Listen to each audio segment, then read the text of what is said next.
సంవత్సరాల తరబడి government job కోసం వేచి చూస్తున్నారా? కేవలం 8 నెలల్లో మీ కల నెరవేర్చుకోండి. వెంటనే కింది నంబర్స్‌కి కాల్ చేయండి. నమస్తే రమగారు. నమస్తే జయ. రమగారు మంచి మంచి స్టోరీస్ చెప్తున్నారండి. బా వినేకి ఎంత బాగున్నాయో. ఇంకొక స్టోరీ ఏదైనా చెప్పండి. కొంచెం పెద్ద కథ చెప్దాం. అట్లనే జనరల్గా మనం బ్రహ్మ రాసిన రాత, బ్రహ్మ వేసిన ముడి, బ్రహ్మ ముడి ఇలాంటివి వింటాం కదా. పెళ్ళిళ్ళు అలా అవుతాయి. ఏమిటో ఒక సంవత్సరం సంబంధం చూస్తారు, వద్దనుకుంటారు. పిల్లకి నచ్చదు, పిల్లాడికి నచ్చదు. మరుసటి సంవత్సరం, మూడో సంవత్సరం మళ్ళీ అదే సంబంధం వచ్చి ఆ పెళ్ళి అవుతూ ఉంటుంది. అవును, అప్పుడప్పుడు చూస్తాం కనెక్ట్ కదా. అవుతారు అలా. జాతకం కుదరలేదు అనుకున్న వాళ్ళు కూడా మళ్ళీ పెళ్లి చేసుకున్న వాళ్ళు కొంతమంది కనపడతారు. రాసి పెట్టి ఉందన్నమాట. అదేదో ఊరు నుంచి, ఏదో ఊరు, మాకు ఇక్కడ సుబ్రహ్మణ్య గారిని ఒక పురోహితులు ఫ్రెండ్స్, అక్క వాళ్ళ ఇంటికి వస్తారు బాగా. ఆయన యూపీ వెళ్ళి ఒక యూపీ బ్రాహ్మణ అమ్మాయిని పెళ్లి చేసుకున్నారు. వాళ్ళు హిందీలో మాట్లాడుకుంటూ ఉంటారు.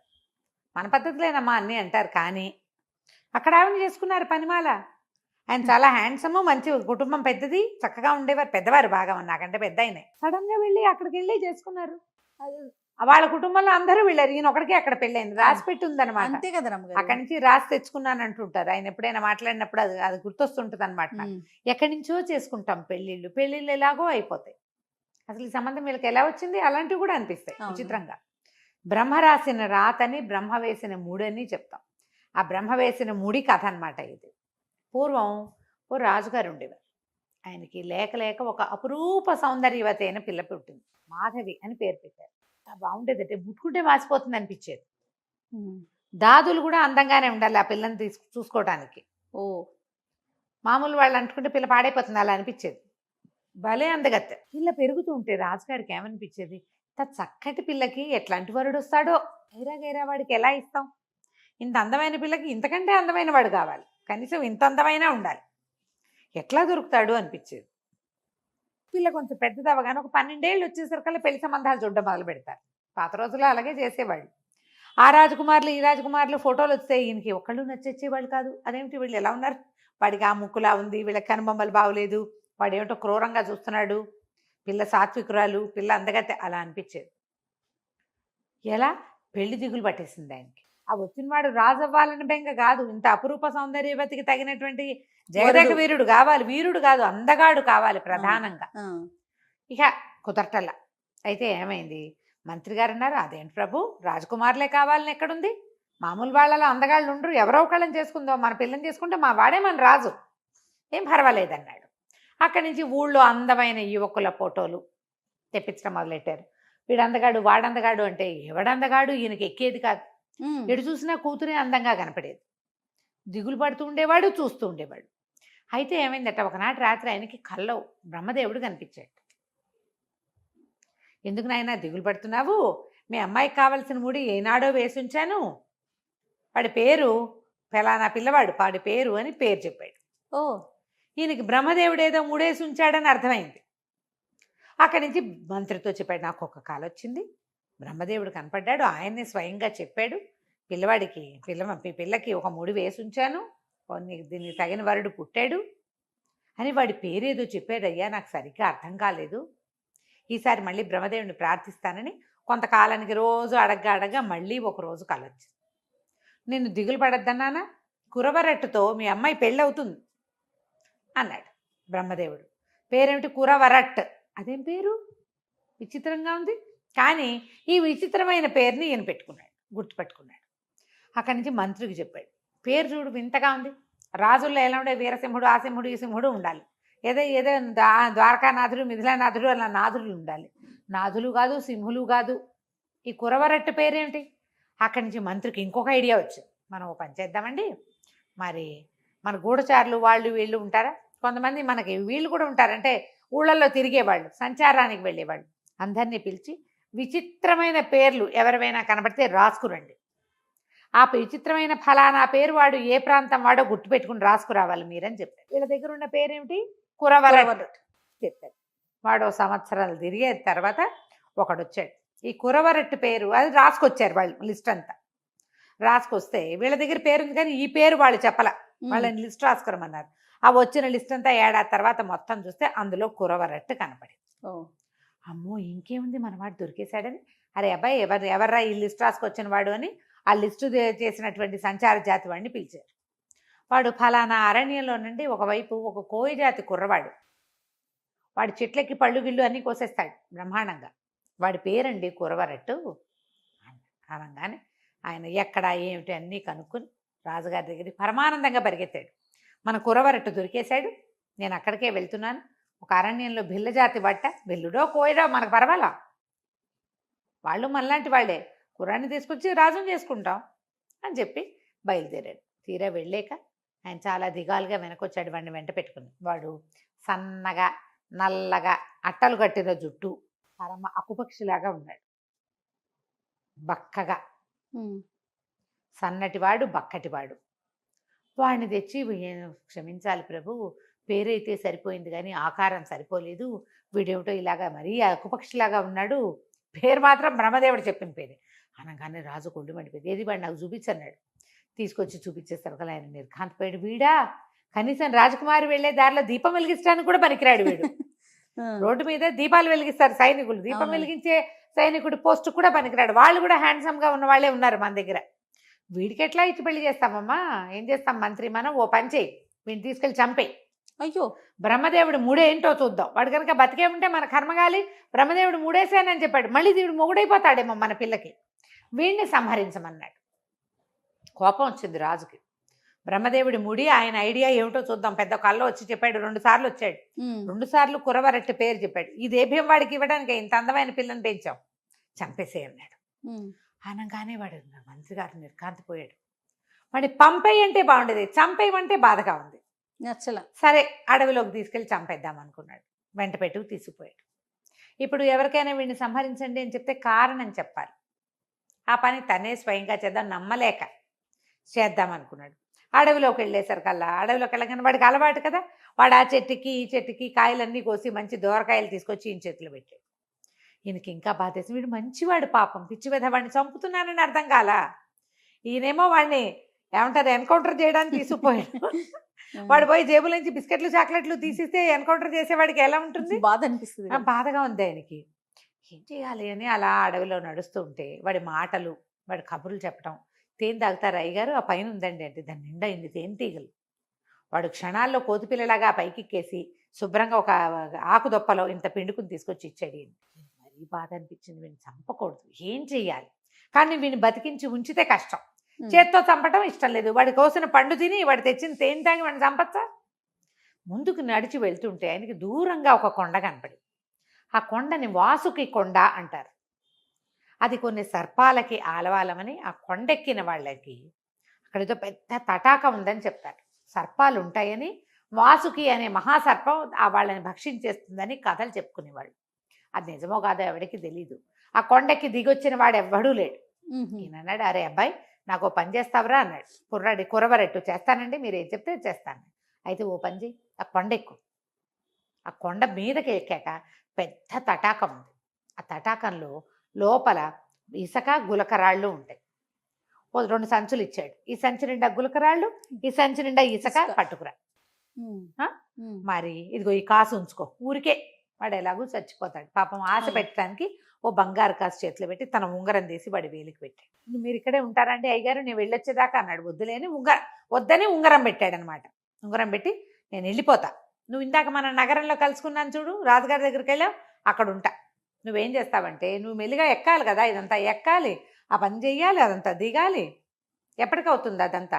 నేను వెళ్ళిపోతా వెనక్కి, ఉంగరం ఉంది కాదు, నువ్వు వచ్చి ఉంగరం చూపిస్తే నా దగ్గరికి తీసుకొస్తారు ఎవరైనా. అవి చాలా మంచివి, అవి వాడుకోవటం కోసమే నిన్ను తీసుకొచ్చా, నువ్వంటే చూడు అడవిలో బాగా తిరుగుతున్నావు కాదు అని వాడికి చక్క ముద్దుగా చెప్పాడు. వాడు అట్టగానండి దాందేముంది, నేను వెళ్తాలేండి అన్నాడు. ఈయన గుర్రం వేసుకుని వెనక్కి వెళ్ళిపోయాడు. మన కురవరట్టు కొండెక్కటం మొదలుపెట్టాడు. కొండెక్కి ఎక్కి ఎక్కి ఎక్కి ఎక్కి మొత్తానికి 3 రోజులు కొండెక్కేశాడు. ఎక్కితే పెద్ద తటాకం ఉంది. వీడు ఆ తటాకంలోకి దిగాడు. వాడు అప్పటికే 3 రోజుల నుంచి కొండెక్కుతున్నాడు. దొరికిన కాయ కసరు, వాళ్ళ జీవితాలు అవే, కొండవాళ్ళు కదా, వాడు కోయపిల్లవాడు, వాడికి అదే అలవాటు. తేనె దొరికితే తాగేస్తాడు, తటాక ఎక్కడైనా సెలయేళ్ళు కనపడితే ఆయన నీళ్లు తాగుతాడు, ఓ పండో కాయో కోసుకొని తింటాడు. వాళ్ళకి తెలిసినన్ని కాయలు పళ్ళు మామూలు వాళ్ళకి తెలియవు. ఆకలి లేదు వాడికి, కానీ కొండెక్కటంలో చెమటలు పోసి విసగటగా స్నానం చేద్దామనిపించింది. సరే తటాకంలో ఎలాగో ఆయన అవి తీసుకురమ్మన్నాడు కదా అని ఆ తటాకంలోకి దూకాడు.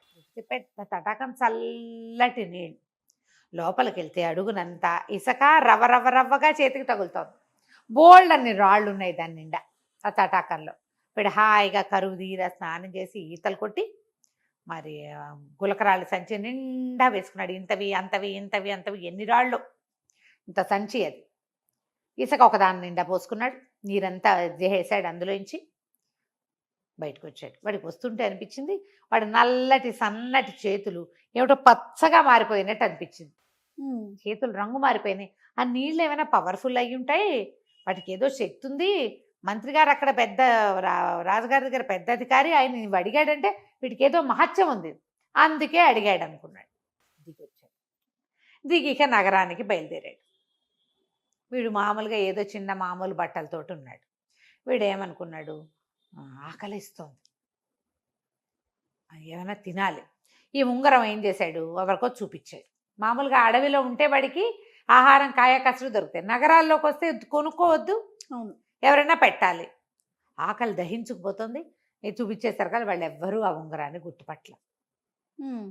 ఏం చేయాలి, సరే ఆలోచించి ఏమనుకున్నాడు, మన దగ్గర మంత్రి గారు ఇచ్చిన కాసు ఉంది కదా, ఆ కాసుతోటి ఏమైనా కొనుక్కు తిందామని సరే కాసుతోటి ఒక కొట్లోకి వెళ్ళాడు. వాళ్ళు ఏమో చిచ్చి పిచ్చిగుడ్డలతో కొట్లోకి వస్తున్నామంటే సరే ఏమనుకున్నాడు, ముందు ఆహారం కొట్లోకి వెళ్ళకుండా ఆహారం తెచ్చుకుని తిన్నాడు. తర్వాత ఏం ఆలోచించాడు, 2 పూట్లకు సరిపడా తినేసాం. ఈ ఉంగరం చూపించాడు. ఉంగరం ఎక్కడా అది నడవల. ఒక కొట్లోకి వెళ్ళి ఏమనుకున్నాడు, ఈ ఉంగరం అమ్మేద్దాం, కాసుకు డబ్బులు వచ్చినాయి, ఉంగరానికి కూడా డబ్బులు వస్తాయని ఉంగరం చూపించేసరికల్లా ఆ ఉంగరంలో ఉన్న రాయి కాస్త ఎక్కడో పడిపోయింది. ఆ ఉంగరం చూసినటువంటి కంసాల ఆయన, ఈ మన బంగారపు కొట్ట ఆయన ఏమన్నాడు, ఇందులో రాళ్ళు ఉండాలి కదా, ఈ రాయి పోయింది, ఒట్టుంగరానికి ఏమొస్తుంది, కొంచెమే, అంత ఎక్కువ బంగారం ఏం లేదు, డబ్బులు ఇస్తా కానీ రాయి ఉంటే చూడు అన్నాడు. అనగానే వీడికి ఏమనిపించింది, ఇందులో రాయి లేకపోతే పీడా పోయి మన దగ్గర సంచి నిండా గులకరాళ్ళు ఉన్నాయి కదా, ఏదో ఒక రాయి పెట్టి ఏదో ఒక రాయి తెద్దామని చిట్టి ఒక రాయి తీసి ఆయన చేతిలో పెట్టాడు. తీసుకొచ్చాడు. రూమ్ వెళ్ళి తను ఎక్కడున్నాడో అక్కడి నుంచి దాచిపెట్టాడు. అక్కడి నుంచి పుచ్చుకొచ్చాడు. అవి ఎక్కడ పడితే అక్కడ పెట్టడానికి వీల్లేదు, మంత్రి గారికి అప్పచెప్పాలి కదా, పాపం దాచాడు బయట. ఆ రాయి చూసేసరికి వాడు నిర్కాంతిపోయాడు. అయ్య బాబోయ్ ఎక్కడిది ఇది అన్నాడు. నాదేనండి ఉంగరంలో ఉండేది అంటే ఆయన అటు ఇటు తిప్పి చూసి, నేను దీన్ని కొనలేనేమో, ఓ 300 ఇస్తాను అన్నాడు. అనగానే వీడికి అనిపించింది వీడు కొనలేనేమో అన్న డైలాగు 300 మ్యాచింగ్ అవ్వాల. వీడు మహా తెలివైన వాడు. వాడు కాస్త అనుమానంగా మొహం పెట్టాడు. అంతేనా అన్నాడు. సర్లే పోన్లే 400 ఇస్తాను అన్నాడు. ఓహో ఇంకా వస్తుందన్నమాట, నేను ఇవ్వనండి, ఇంకో చోట చూపిస్తాను అన్నాడు. అనగానే బాబు నీకు దండం పెడతా, ఎవరైనా దీనికి 500 మించి ఇవ్వరు, దీన్ని సాన్ పట్టాలి, దీంట్లోనే ఫిట్ చేయాలంటే దీన్ని సాన్ పట్టుకోవాలి, ఇదేదో క్రూడ్ రాయి, 500 తీసుకొని 500 కాసులు. వీడు ఒక్క కాసుతోటి భోజనము మామూలు బట్టలు కొనుక్కున్నాడు. సరే ఏమనుకున్నాడు, తీసుకున్నాడు, ఇదే బాగుంది మన సంగతి, ఆ మంత్రి గారు దొరకపోతే పీడా పోయి అని చెప్పేసి ఆ ఉంగరం మాత్రం వేలికి పెట్టేసుకున్నాడు. దాంట్లో రాయి లేదు, రాయి లేని ఉంగరమే ఉంచుకున్నాడు. ఇక అక్కడి నుంచి ఏం చేశాడు, డబ్బులు పూసుకొని వచ్చేసాడు. చక్కగా ఒక ఇల్లు అద్దెకి తీసుకున్నాడు, బట్టలు కొనుక్కున్నాడు, శుభ్రమైనవి చక్కటి బట్టలు. ఈయన చూస్తే అందరూ యువరాజు ఉన్నాడు చూసినట్టు చూస్తున్నారు. తన దగ్గర రత్నాలు సంచి నిండా ఉన్నాయి కదా, అవసరమైనప్పుడు 2 రాళ్ళు 3 రాళ్ళు చొప్పున అమ్మటం మొదలు పెట్టాడు. వీడిని రత్నాల రాజు అనేవాడు. పేరే మారిపోయింది. వీడి దగ్గర ఇంత సంచిడు ఉన్నాయి, వాడు గుప్పెడమ్మ ఉంటాడు అంతే. ఆ గుప్పెడు రత్నాలతోటే వాడికి ఆ పేరు వచ్చేసింది, గుప్పెడు గులకరాళ్లతోటే. ఆ ఇసుక అయితే బంగారు ఇసుక, దాన్ని ఎవరికి ఇవ్వాల, వాడి దగ్గరే ఉంచుకున్నాడు. సరే ఊళ్ళో ఆ నోట ఈ నోట ఈ రత్నాలు, కొత్తవాడెవడో వచ్చాడని ఊళ్ళోకి, వాడి దగ్గర రత్నాలు ఉన్నాయని తెలుసుకున్నారు.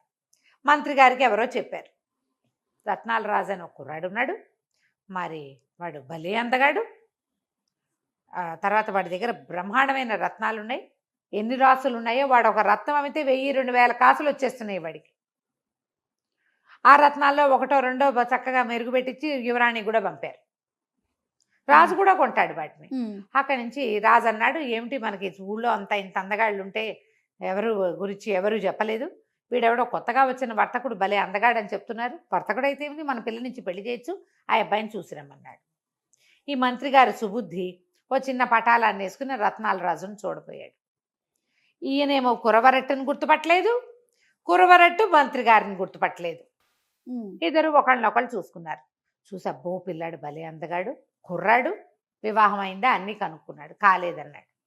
అనగానే ఈయన ఏం చేశాడు, మళ్ళీ పరిగెత్తుకుంటూ రాజు దగ్గరికి వెళ్ళాడు. సుబుద్ధి చాలా బాగున్నాడండి, ఏ ఊరు ఏమిటి ఇంకా వివరాలు కనుక్కోలేదు, వివాహం అయితే కాలేదు, చూడ్డానికి అందంగా ఉన్నాడు, పెద్ద ఇల్లు తీసుకున్నాడు, డబ్బు ఉంది వాడి దగ్గర, లేకపోతే పీడాబైరి మనం చేసుకుంటాం, లేదనుకో నష్టమే ఉంది, రాకుమార్తెను పెళ్లి చేసుకుంటాడు కదా, చాలా బాగున్నాడు, అసలు 2 కళ్ళు చాలా అంత అందంగా ఉన్నాడు అన్నాడు. అనగానే రాజు అన్నాడు, ఓకే పిల్లనిచ్చి పెళ్లి చేసేద్దాం, నువ్వు చూసావు కదా నేను చూసినట్టే. అయ్యో రాజుగారు మళ్ళీ మంత్రి గారు సాయంకాలం అయ్యేసరికల్లా పెద్ద పటాలన్నీ అంతఃపుర కాంతల్ని కూడా కొంతమందిని వెంట పెట్టుకుని మంది మార్బలంతో పసుపు కుంకాలు పళ్ళు స్వీట్లు నగలు నాణ్యాలు బట్టలు అన్నీ మోయించుకుని తీసుకెళ్ళి నాయన నువ్వు ఎంతో చక్కటి పడివి, నువ్వు చాలా బుద్ధిమంతుడు అని వ్యాపారస్తులంతా చెప్తున్నారు, మా రాజుగారికి మహాద్భుత సౌందర్యవతి అయిన మాధవి అనే కూతురుంది, మా రాకుమార్తెని నీకు ఇచ్చి పెళ్లి చేయాలని భావిస్తున్నాం, మా రాజుగారు కూడా సుముఖంగా ఉన్నారు, నీ పేరు మీ ఊరు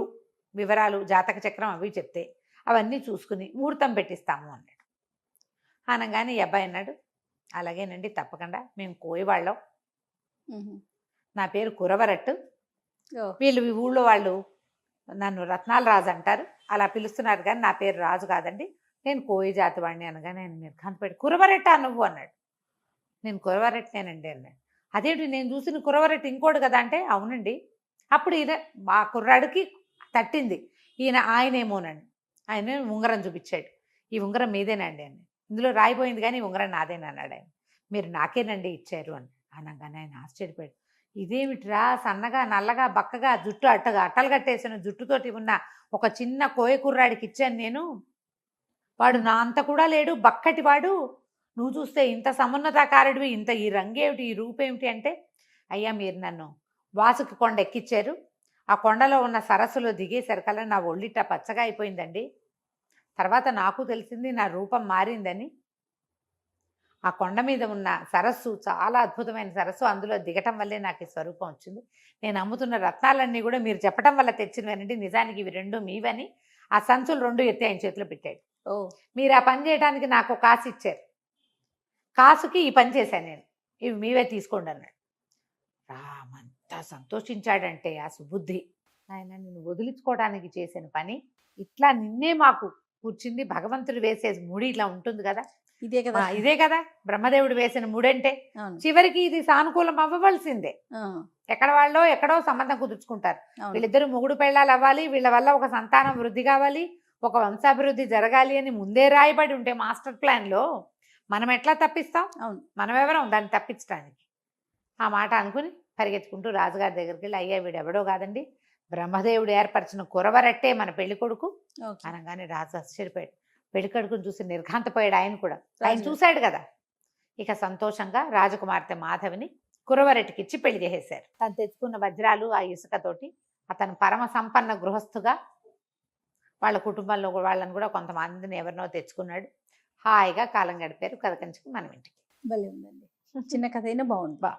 నమస్తే. నమస్తే.